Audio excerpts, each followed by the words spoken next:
nacional. Entonces, la intención, como les estaba comentando, es justamente darles a conocer o explicarles un poquito más a detalle sobre una determinación de proteínas utilizando el método de Kendall.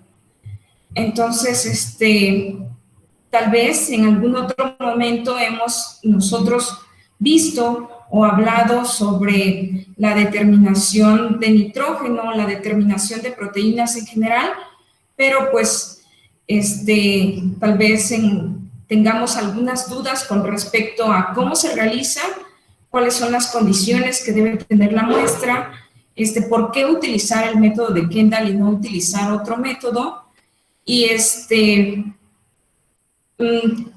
¿por qué a pesar de tener tantas variantes este método es utilizado en una amplia gama de muestras, ¿no?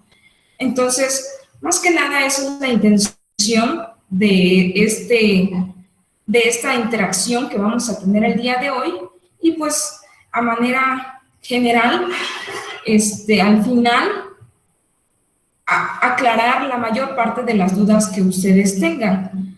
De igual manera, es importante comentarles que les pediría de favor que mantengan el micrófono apagado en este momento y que cualquier duda al respecto de la interacción que vamos a tener ahorita o de la presentación que les voy a mostrar, me la hagan saber mediante el chat de conversación que se encuentra disponible en esta plataforma.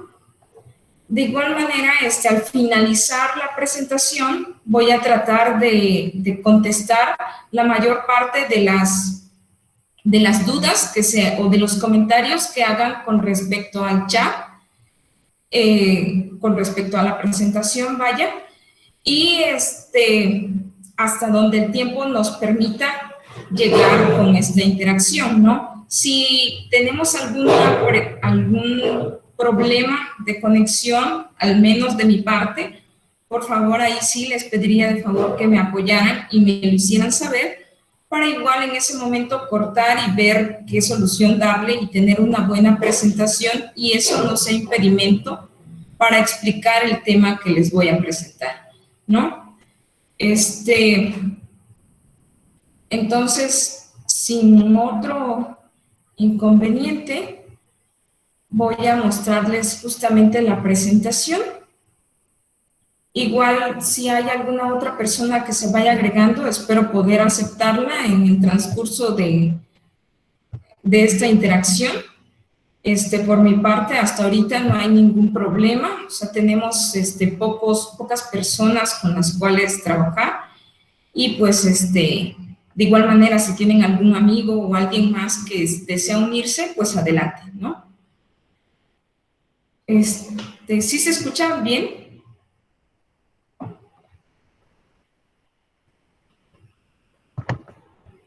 Sí, maestra. Sí. Ok.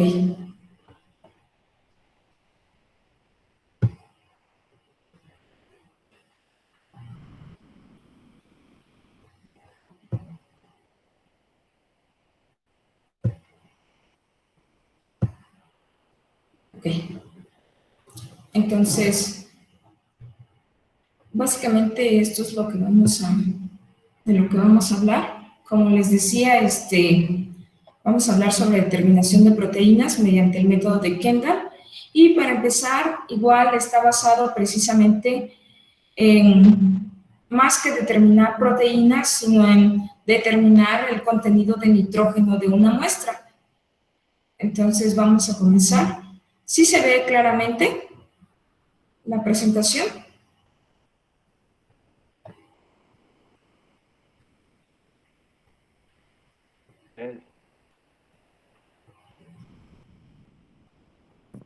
¿Se escucha?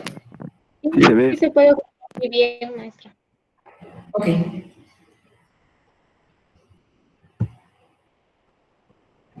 Bueno, entonces, a manera de introducción vamos a hablar entonces, igual, un término que ustedes ya tienen conocimiento, o al menos es lo que esperamos al momento de hablar de una determinación como esta, es a qué nos referimos con el hecho de hablar sobre proteínas, que son básicamente estas macromoléculas que tienen importancia bioquímica, que realmente tienen muchas funciones dentro de un ser vivo, pero también tienen muchas funciones con respecto al uso que se les da nosotros como consumidores, ¿no? Están formadas por aminoácidos, por enlaces peptídicos y, como bien sabrán, el componente más distintivo de las proteínas es justamente el nitrógeno. Y el contenido de nitrógeno dentro de una proteína se calcula como entre el 13 y el 19%, y eso varía dependiendo de qué aminoácidos estemos hablando. Entonces, de manera más general o de manera común, estamos acostumbrados a hablar más bien de un 16%, para generalizar justamente el contenido de nitrógeno dentro de una proteína. Existe una variedad de métodos para determinar proteínas.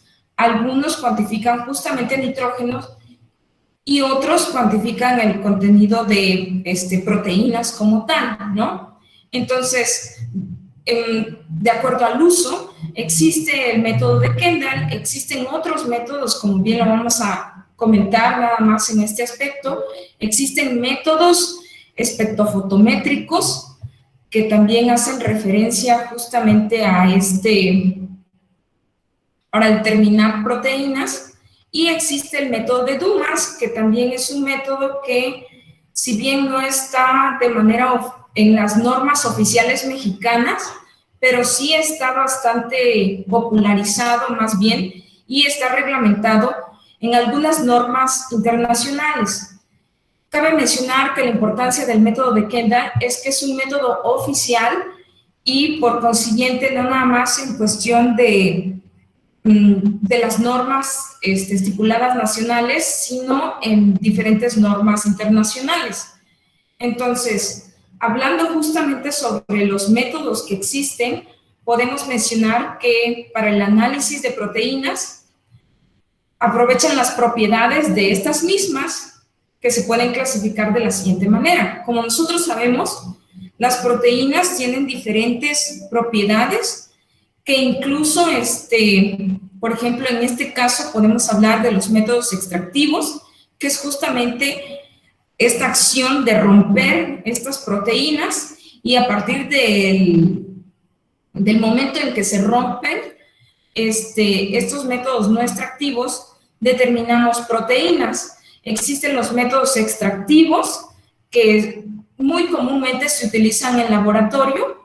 Entre ellos están el método de Bury, de Lowry, de Bradford, que son métodos que básicamente lo que se busca es hacer una determinación mediante algún colorante justamente derivado del nombre que les estoy mencionando. Y existen los métodos extractivos físicos, que dependen de estas propiedades que tengan las proteínas con respecto a la turbidometría, la fluorescencia que se puede manejar, la absorbancia, etcétera, ¿no? Entonces, nos vamos a centrar principalmente en los métodos no extractivos. De manera general, es importante mencionar que el método de Kendall es del que vamos a detallar más. Sin embargo, como les hacía mención, el método de Dumas es un método que se utiliza ya más generalmente, y a pesar de que el método de Dumas puedes obtener resultados en 5 minutos, es un método tal vez que no es tan popularizado debido a que se requiere que el sistema, o más bien el equipo del cual se está llevando a cabo el método, haga repeticiones justamente de esa muestra. Es decir, es difícil que se aplique el método de Dumas cuando en realidad tienes muestras variadas o de las cuales no tienes conocimiento de la cantidad de proteínas que puedas llegar a tener. Entonces te puede dar un margen amplio de error. De igual manera existe el método de Neer, que este método es un método que se basa justamente en o más bien es conocido como método de infrarrojo cercano, y en el cual se utiliza un espectrofotómetro magnético, es mucho más rápido, de 30 a 60 segundos, pero se requiere que se esté calibrando cada determinado tiempo. El sistema o el equipo mediante el cual se realiza necesita de esta calibración, y allí es donde nos volvemos a apoyar del método de Kendall. Entonces, y el método Sorense es un método que se utiliza básicamente para leche, o sea, no funciona para proteínas diferentes a las de la leche. Entonces, básicamente por su amplio margen de utilidad, por eso es que nos centramos justamente al método de Kendall. Ahora bien, ¿qué es el método de Kendall y en qué se basa? El método de Kendall determina nitrógeno, como bien les había comentado en un inicio. Entonces, a partir de nitrógeno orgánico y amoníaco. Es importante mencionar también que el método de Kendall se ve afectado también por algunas sales nitrogenadas. Entonces, cuando se realiza el método de Kendall y se tiene la duda que exista alguna adición de sales nitrogenadas dentro de nuestra muestra, como es el caso común de los embutidos, de jamón, en el cual se añaden nitratos y nitritos, debe ir acompañada de una determinación puntual justamente de esas sales, ¿no? Entonces, también puede determinar de manera general cualquier contenido de nitrógeno. Entonces, eso nos puede dar algún tipo de error dentro de nuestra determinación, ¿no?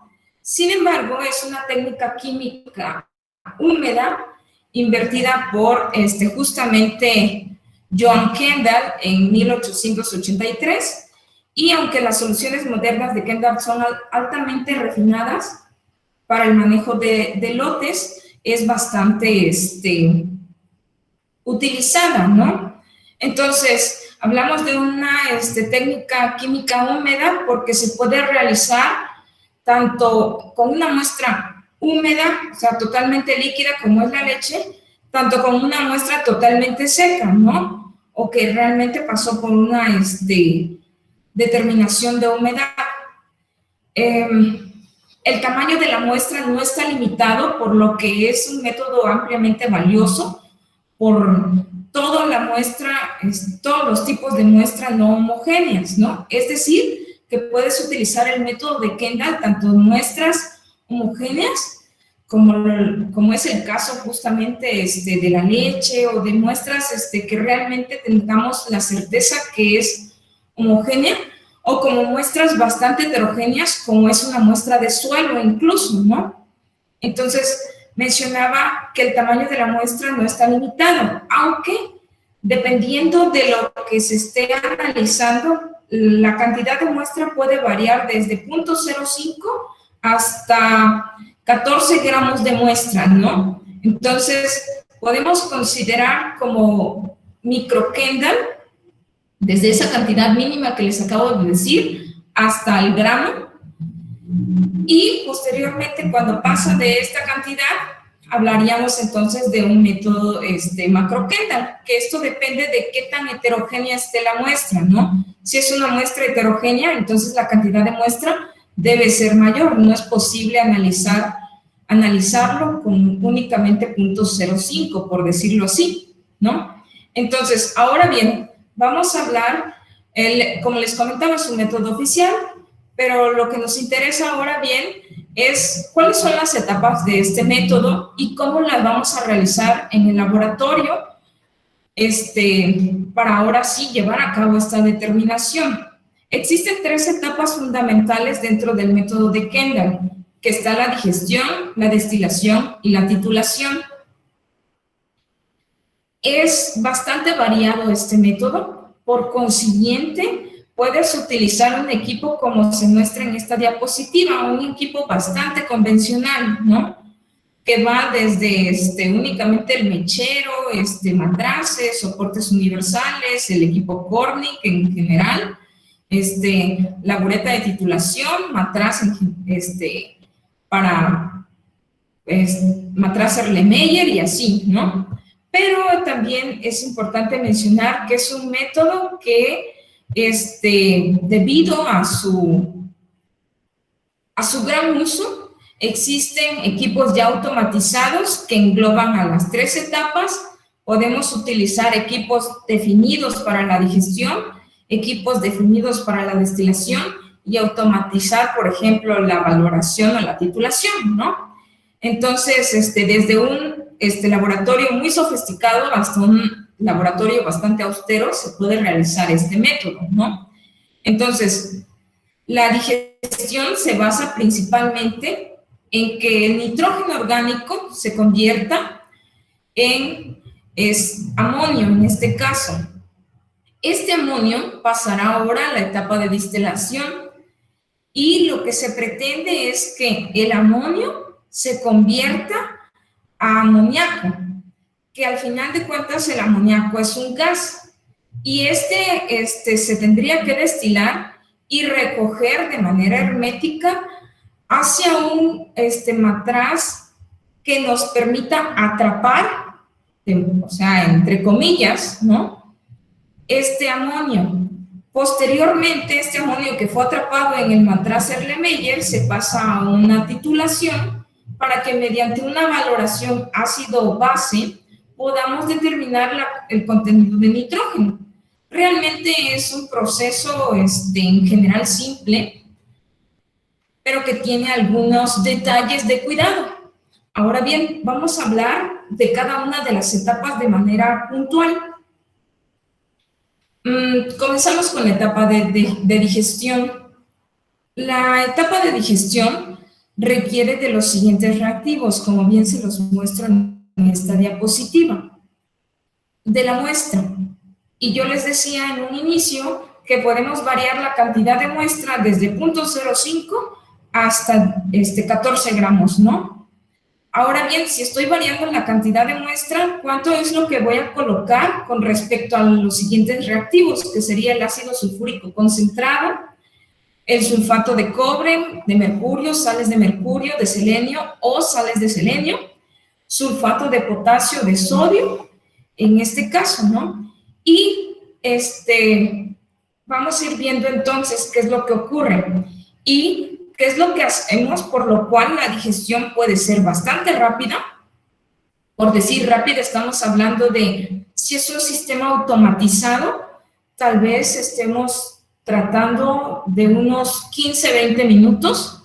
Si es un sistema convencional, de unos 20 a 25 minutos. Es lo que estamos hablando cuando el sistema es rápido. Pero todo esto depende también de la muestra.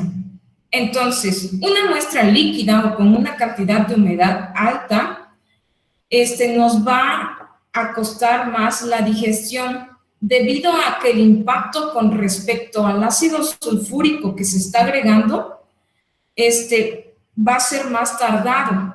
Es decir, que las moléculas orgánicas de proteína que nosotros estamos buscando descomponer, va a ser más difícil que encuentre a una molécula de ácido sulfúrico y ahora sí se rompa esta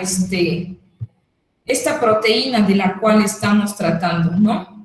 Entonces, basado en eso, lo que se hace en este caso es, para aumentar la eficiencia o el tiempo, es deshidratar la muestra. Esto es opcional porque incluso lo podemos utilizar así, tal cual, o en dado caso podemos aumentar el tiempo justamente deshidratando la muestra. Hablando de manera general y de manera convencional, una muestra de harina con una humedad de unos 7% de humedad nos daría unos 15-20 minutos y una muestra de leche nos va a dar unas 2 horas de digestión. Entonces, la humedad juega un papel importante dentro de la digestión de la muestra.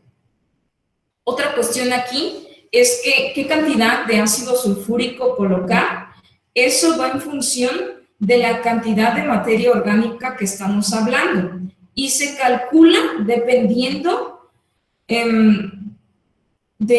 o considerando que la proteína está principalmente compuesta de triptófano. El triptófano es un aminoácido que es el que tiene mayor peso molecular y mayor superficie. Por consiguiente, a partir de él se hace una relación con respecto al ácido sulfúrico, el cual se calcula cuánto tiempo es el que se puede, no, más bien se calcula mediante un análisis estequiométrico para que se lleve a cabo una relación en el cual hablamos de triptófano más ácido sulfúrico y que nos dé sulfato de amonio, ¿no? Entonces, para que esta relación ocurra de manera correcta, se requiere de 21 gramos de ácido sulfúrico. Por consiguiente, a una relación, dependiendo de su densidad, y hablamos de un ácido sulfúrico concentrado, entonces estamos hablando de 96 a 98% de ácido sulfúrico, estaríamos hablando de 12 mililitros de ácido sulfúrico. Ahora bien, por cada gramo de muestra, generalmente lo que se hace es que se coloca un excedente del doble para procurar que haya un mayor contacto con el ácido sulfúrico y que ahora sí tengamos dentro de nuestra relación estequiométrica un excedente de ácido sulfúrico. Entonces, por eso es que vemos que en muchas normas, cuando buscamos este método, hablan de cantidades de muestra de 0.5 y de ácido sulfúrico entre 10 y 15 mililitros, ¿no? En algunas muestras secas, ¿no? Cuando hablamos de muestras secas. Ahora bien, el sulfato de potasio, vamos a hablar de este último reactivo que estamos viendo acá. El sulfato de potasio en realidad no es un catalizador, sin embargo nos ayuda dentro de nuestra reacción para que no se formen sólidos dentro de esta reacción, debido a que no nos interesa que haya más sales, sino que en realidad todo se vaya a sulfato de amonio. Entonces, por eso es que se coloca el sulfato de potasio. Puede ser de potasio o puede ser de sodio, porque al final de cuentas lo que nos interesaría es que exista un sulfato que al momento de aplicar el calor, junto con todo esto, se convierta o se degrade justamente de tal manera que ayude dentro de nuestra reacción y que no se forman más sólidos dentro de nuestra muestra, ¿no? Y el sulfato de cobre, de mercurio, sales de selenio o selenio en general, ese sí nos va a ayudar como catalizador. De antemano, esta reacción se genera mediante la aplicación de calor. Estamos hablando de unos 300 grados centígrados a 350 grados centígrados. Entonces, si de antemano estamos hablando de calentar un ácido sulfúrico concentrado, porque dentro de esto la cantidad mayoritaria va a ser de ácido sulfúrico, este catalizador lo que va a hacer es aumentar ese punto para que eficientice esta reacción, ¿no? Aumentar su punto de fusión del ácido sulfúrico de tal manera que no perdamos ácido sulfúrico por calentamiento, ¿no? Entonces, que de antemano se pierde un poco, pero es conveniente que pues la reacción nos permita tener una muestra y que no quede sólido, sino que quede maleable, líquido, porque estamos hablando de que esto se realiza en un tubo. Como ven en las imágenes, se puede utilizar este tipo de tubos o se puede utilizar como bien un matraz Kendall, que son unos matraces cuyo, que tienen un cuello largo, precisamente para evitar que exista al momento de que se esté haciendo la ebullición, exista una pérdida de esta muestra, ¿no? Ahora bien, ¿cuál de estos utilizar? O ¿cuál de estos sales como catalizadores se debe utilizar? Básicamente, lo conveniente, bueno, cada uno de estos catalizadores tiene sus ventajas y sus desventajas. El mercurio y las sales de mercurio se han dejado de usar un poco debido al impacto ambiental que provocan. Entonces, y además de ello, que su tiempo o la eficiencia con la cual aumentan o su capacidad de catalizar no es tan buena. Entonces, aparte del impacto ambiental, tenemos esa desventaja de que la reacción no se va a realizar tan rápido.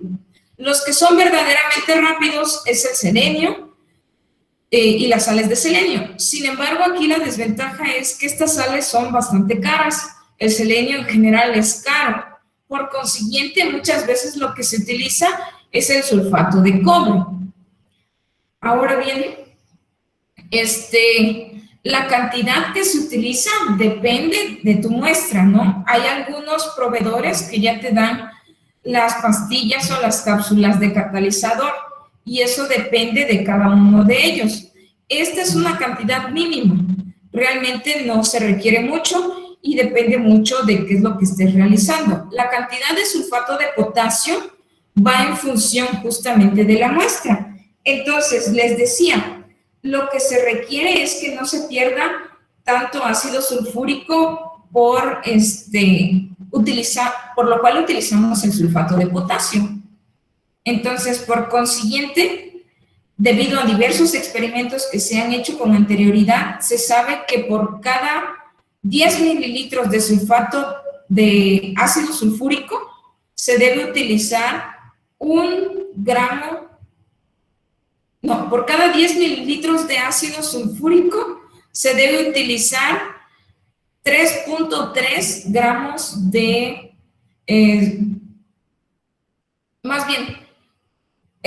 con la relación con respecto a sulfato de potasio y ácido sulfúrico es de 3:1. 3 unidades de ácido sulfúrico medidos en mililitros y 1 medido en gramos con respecto a sulfato de potasio. Por consiguiente, es recomendable utilizar en este caso aproximadamente 1 gramo de sulfato de potasio, dependiendo qué es lo que se esté utilizando.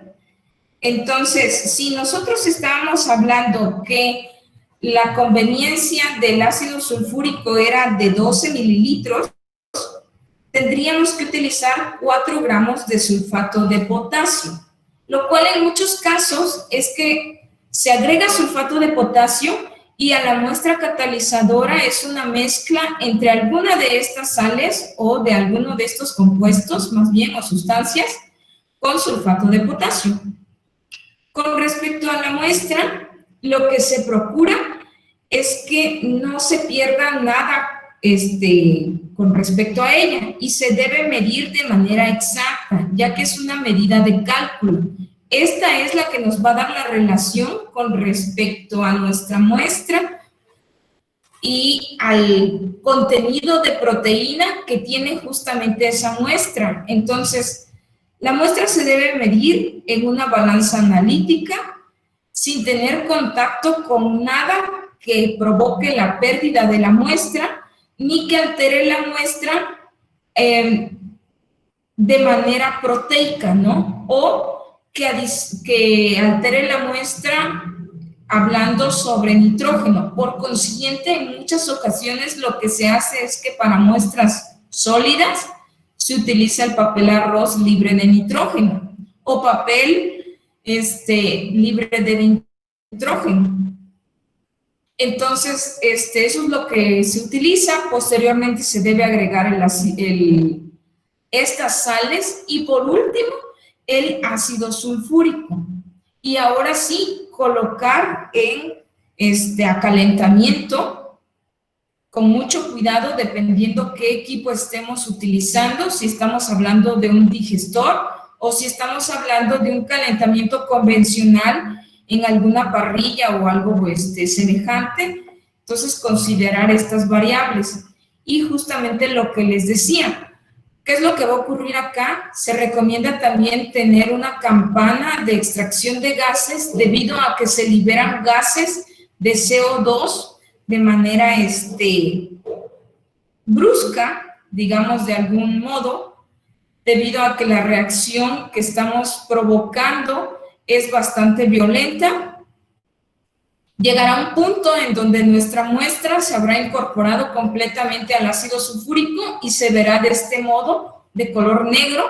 Del color negro deberá pasar a un color ámbar y se deberá considerar que se terminó la reacción cuando sea un color translúcido, ya sea totalmente transparente o con una ligera tonalidad de celeste o tornasol o turquesa.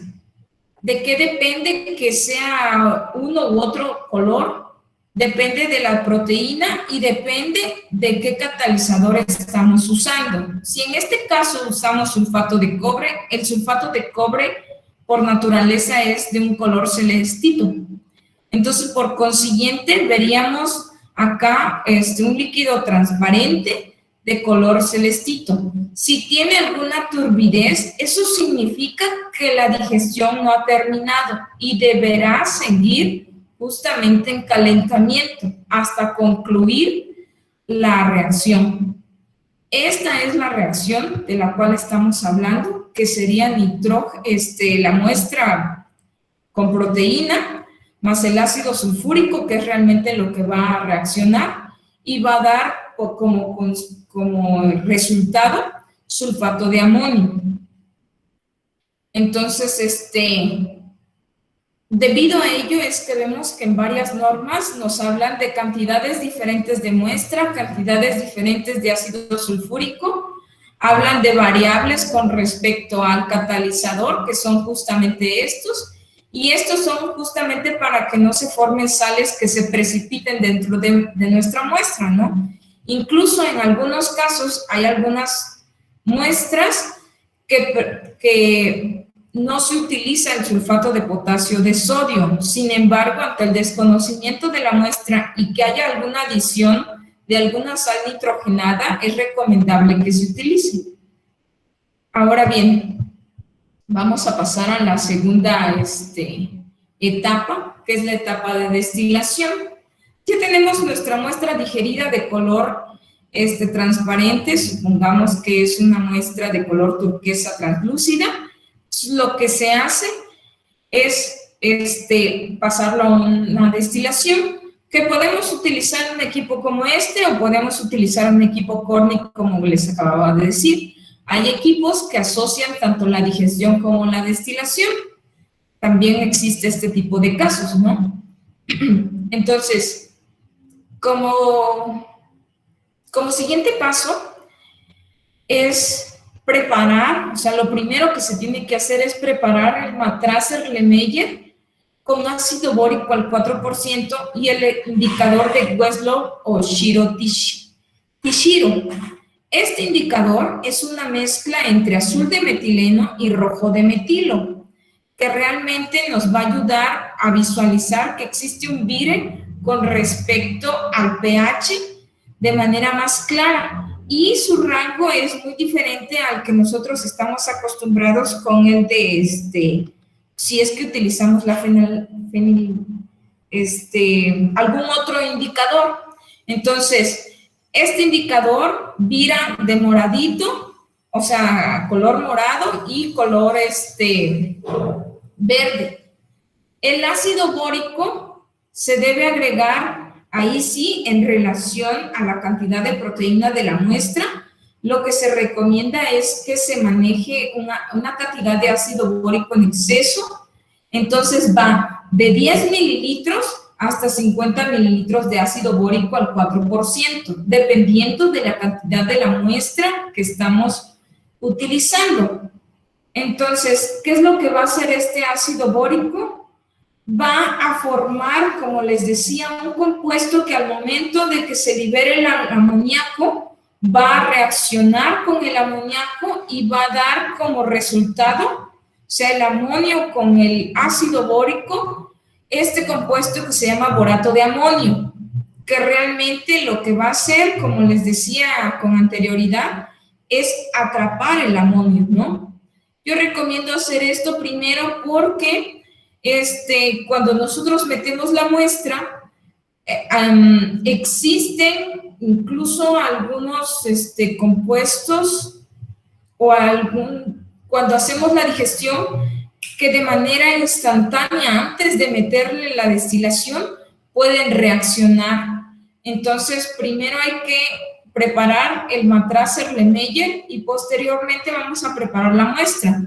¿Qué es lo que hacemos con la muestra? Con mucho cuidado hay que pasar la muestra al equipo de destilación, cualquiera que sea el caso, limpiar completamente ese matraz donde hicimos la digestión para pasarlo al siguiente matraz o al siguiente recipiente en donde haremos la destilación con agua destilada. La cantidad de agua destilada es relativa, preferentemente no utilizar tanta, pero eso depende, como bien les decía, de tu muestra y de cómo hiciste tu equipo con respecto a la digestión, ¿no?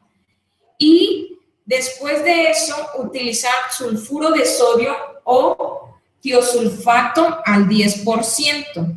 Esto lo que nos va a ayudar es para precipitar las sales que no están inmiscuidas a las sales nitrogenadas, ¿no? Por eso, cuando nosotros realizamos, o quienes hayan realizado esta técnica, no se espanten si en el momento en el que agregaron justamente el sulfuro de sodio o el tiosulfato de sodio, se formaron algunas como tipo basuritas, por decirlo así, negritas, o algún tipo de precipitado, porque es precisamente lo que no nos interesa y eso quedaría como residuo.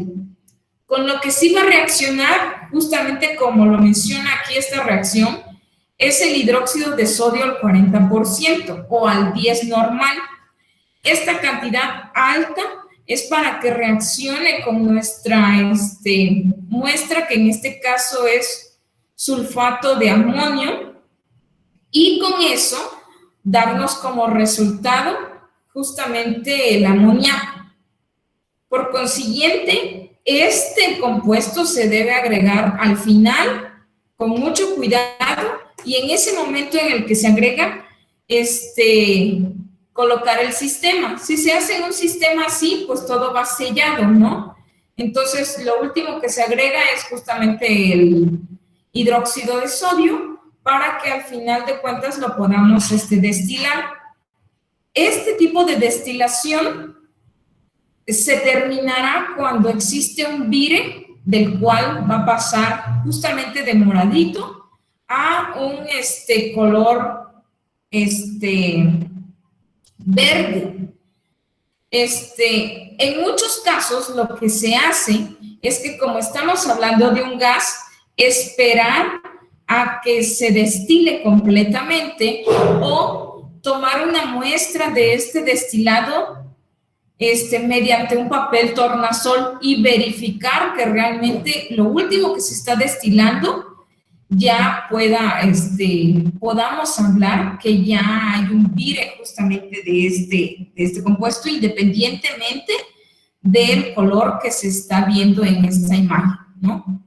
Es importante mencionar que el sistema va completamente cerrado debido a que lo que se está destilando es el gas de amonio. Entonces, si se deja abierto, este gas, que es justamente el que nos va a servir para hacer las determinaciones, se habría perdido. Y por consiguiente, pues esta determinación no habría funcionado. Tampoco es de espantarse que en el momento de realizar la destilación veamos que aumenta la cantidad dentro del matraz, porque esta reacción lo que provoca también es la liberación de vapor de agua. Por consiguiente, esta destilación se debe hacer a 90 grados centígrados más o menos, si se pudiera controlar la temperatura, ¿no? O sea, poco antes de que realmente nos pueda dar la liberación del gas amonio, o sea, la separación de este gas, y tal vez no arrastrar tanta agua o tanto vapor de agua. Sin embargo, o sea, si se arrastra el vapor de agua, no ocurre nada, o sea, no altera realmente nuestra muestra, porque lo que vamos a titular es justamente el borato de amonio. Es importante entonces aquí verificar bien lo que se está utilizando y por consiguiente el agua destilada utilizarla en mínima cantidad, más si se desconoce el pH de esta agua destilada, porque al final de cuentas puede ocasionar algún tipo de alteración, porque la última etapa es justamente la de valoración, ¿no? O sea, como recomendación general. Ahora bien, lo último sería la etapa de titulación, y esta es bastante sencilla. Acá les manejo una imagen que nos dice cuál es el pH con respecto a un color y otro, y es bastante certero utilizar este indicador debido a que el margen del pH en el cual vira es bastante corto, ¿no? O sea, de 7 a 5, ¿no? Entonces, la valoración se titula con una solución de ácido clorhídrico o ácido sulfúrico a una concentración conocida hasta que existe un vire, justamente como lo estamos viendo en este caso. Entonces, si se utiliza, puede ser cualquiera de los dos. Lo recomendable es hacerlo con ácido clorhídrico y a una concentración de 0.1. Sin embargo, si se considera o si se sabe que la muestra viró muy rápido, entonces podamos considerar que la concentración del ácido sulfúrico pueda llegar a ser de 0.01 o una concentración más baja del 0.1, para ahora sí contabilizar de manera eficiente la cantidad de mililitros gastados de ácido clorhídrico, ¿no? En el momento que se haga esta valoración. Entonces, lo siguiente es justamente hacer esta reacción para neutralizarla y tener al final de cuentas justamente cloruro de amonio y volver a regresar al ácido bórico que teníamos en un inicio. Y en algunos casos o algunas referencias bibliográficas hacen la mención de hacer con la valoración con una base. Sin embargo, es más fácil realizarla de esta manera, debido a que pues estamos regresando justamente con el proceso que se está llevando a cabo. Entonces, por eso mencionaba acá, puede ser un ácido fuerte, en este caso menciona un ácido clorhídrico, y ahora sí tener justamente lo que nosotros estamos comentando. Una vez terminado, ya tenemos contabilizado,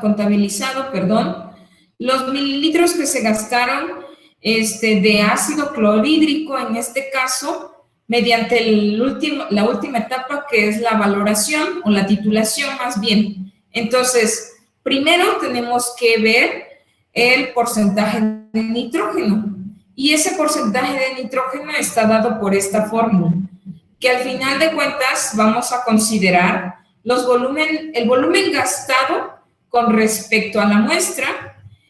Se debe hacer de manera simultánea una muestra en blanco para evitar justamente lo que les decía de que haya alguna interferencia con respecto al papel arroz o al agua que se está utilizando.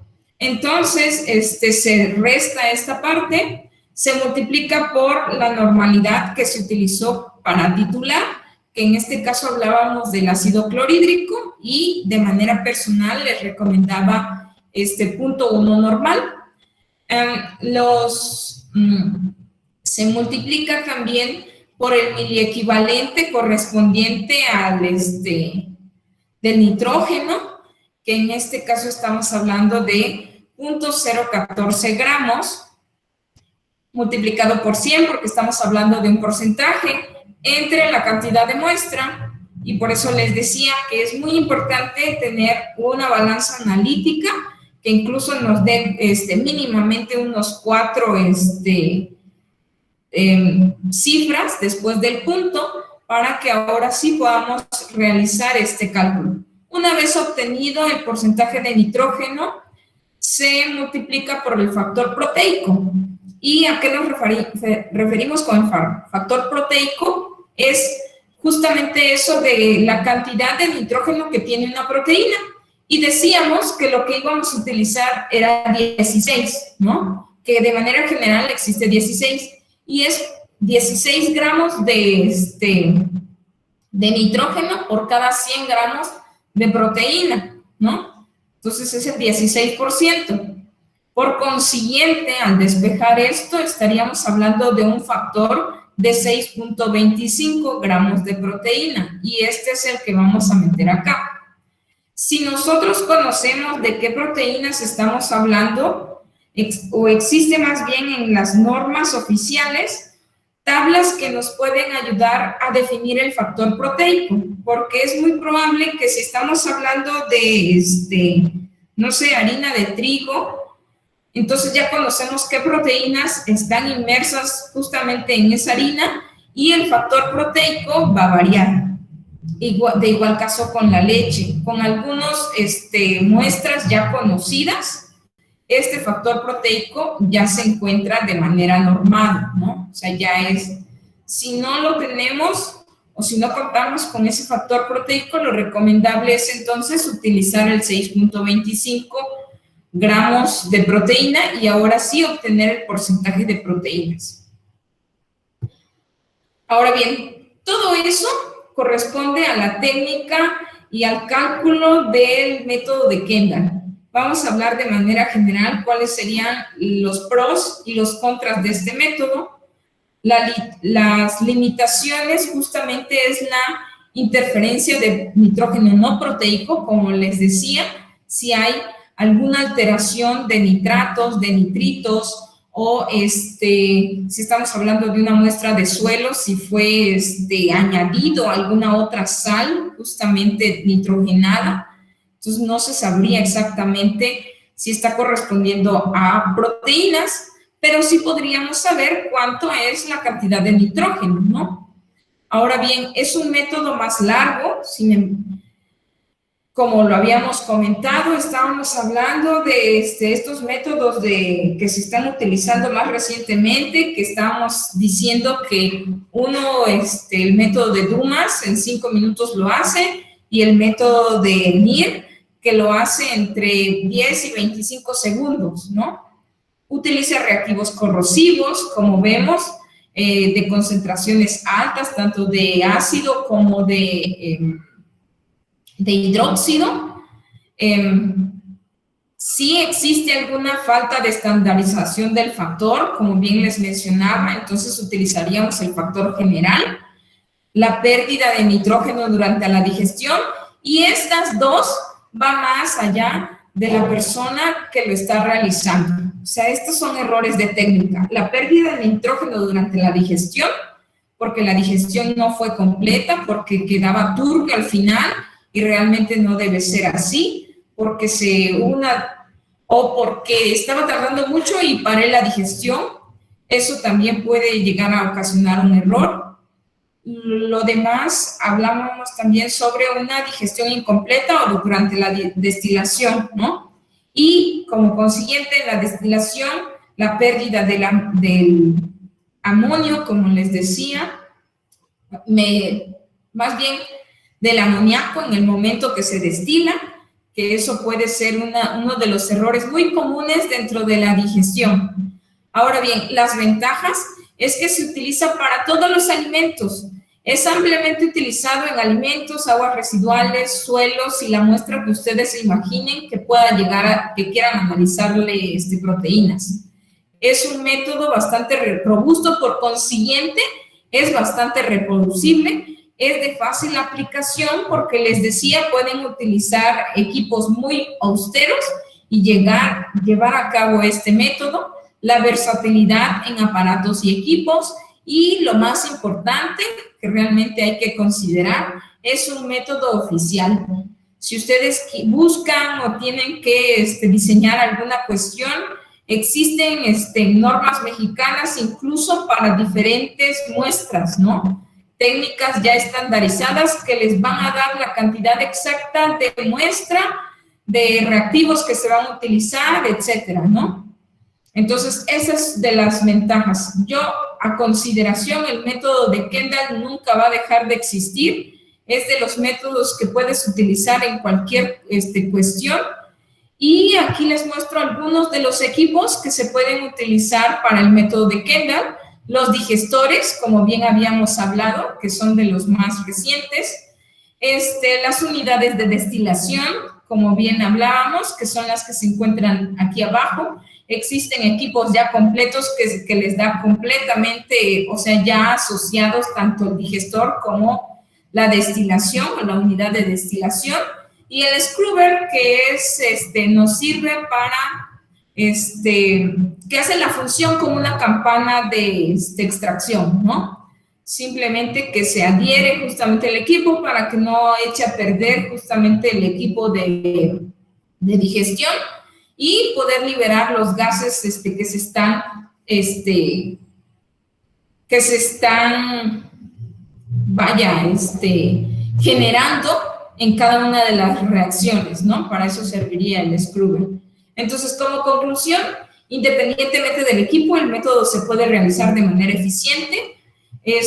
Si la muestra se sospecha de compuestos nitrogenados no proteicos, es necesario realizar las determinaciones correspondientes, es decir, una determinación de sales nitrogenadas, como por ejemplo nitratos y nitritos. Hay que tomar en consideración los factores proteicos que ya están de manera oficial dentro de la FAO, nada más es cuestión como que de hacer una búsqueda y ese factor proteico utilizar. No todas las muestras están, pero sí la gran mayoría sí están. Es ampliamente utilizado, conocer el fundamento permite hacerle modificaciones y poder saber si vamos bien, si vamos mal, si está tardando mucho, si la muestra tuvo alguna alteración. Desde la digestión nos podemos dar cuenta si eso sucede o no. Entonces, de manera general, les dejo aquí algunas recomendaciones. Esta es un método que lo pueden ver dentro de la asociación, dentro de la AOAC, es ampliamente utilizado. Igual, para consulta, les puede servir alguno de estos referencias bibliográficas. Y de manera particular, creo que si bien es importante llevarlo a cabo, pero igual tener en consideración todas estas recomendaciones les permitirá al menos evadir las últimas dos limitaciones de las cuales estamos hablando y saber de dónde sacar el factor proteico, que al final de cuentas, pues, es fácil, ¿no?, de localizar. Ahora sí, vamos a hablar sobre si existe alguna duda. ¿Tienen alguna duda al respecto? ¿Algún comentario? ¿Algo que no haya quedado tan claro? Tenemos por ahí unos minutitos. Igual, si gustan, escribirlo por el chat o abrir su micrófono, como ustedes gusten.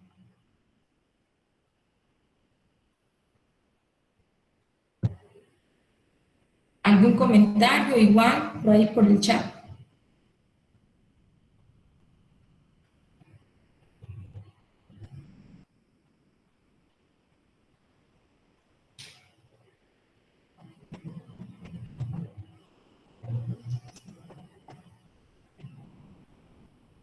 ¿Ahí? Bueno, de mi parte solo agradecer, Tanita, por información que nos estás proporcionando y la verdad sí me quedó muy claro y sí es un método muy interesante del cual sí he leído las referencias anteriores. Y bueno, hasta eso yo estudio en otra área, pero pues sí, también se usa para lo que es caracterizar la biomasa. Excelente, muy bien, otro punto de vista es bueno. De nada, por cierto. Muchas gracias. ¿Alguien más? ¿Algún otro comentario?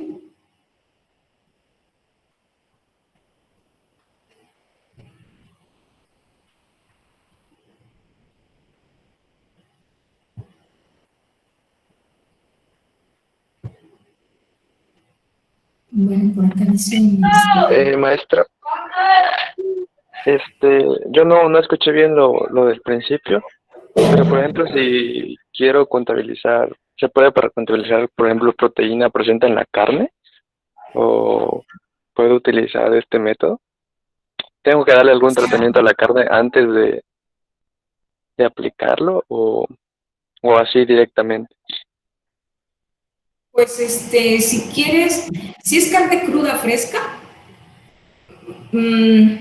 puedes utilizarlo de manera directa, aunque de manera particular yo te recomendaría que trataras de quitarle al menos una buena parte de humedad, porque si recordarás, la carne fresca o la carne cruda tiene una cantidad alta de humedad, por consiguiente te puede tardar mucho la digestión, ¿no? Entonces puedes tardar unas 4 horas incluso, porque estamos hablando de una mezcla compuesta, como lo es la carne. No es una muestra homogénea, porque la carne tiene puede tener algunos cartílagos, puede tener grasita, entonces hay que tener una cantidad grande de muestra. O sea, no podríamos utilizar 0.5 en este caso, lo recomendable llegaría a ser unos 2 gramos de muestra, incluso un poco más, dependiendo cómo sea tu muestra. Entonces, para no tardar mucho en el proceso de la determinación de proteínas, yo te recomendaría que también se lleve a cabo una deshidratación o una determinación de humedad y posteriormente entrará justamente a esta parte. La grasa también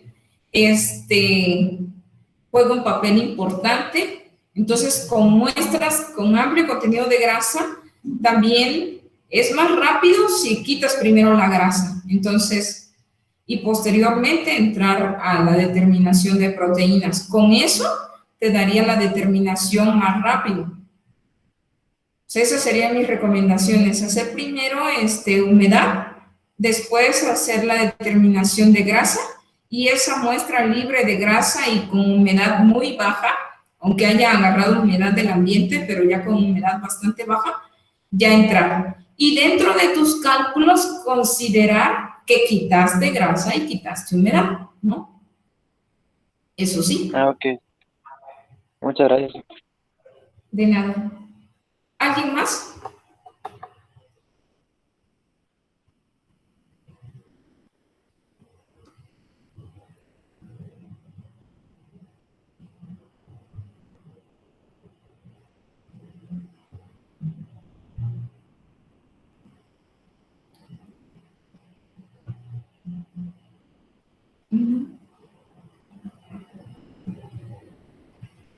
Ok, bueno, si no hay ninguna otra pregunta, agradezco mucho su tiempo por haber escuchado esta interacción y espero que les haya parecido interesante. Espero poder hacer algún otro tipo de interacción posteriormente sobre alguna otra determinación que sea de interés general. Igual, si tienen algún comentario o alguna otra recomendación, algo de lo cual quieran que tengan alguna duda con respecto a técnicas de laboratorio o determinaciones bioquímicas o alguna tema en particular en referencia a esta área de la ciencia, pues adelante.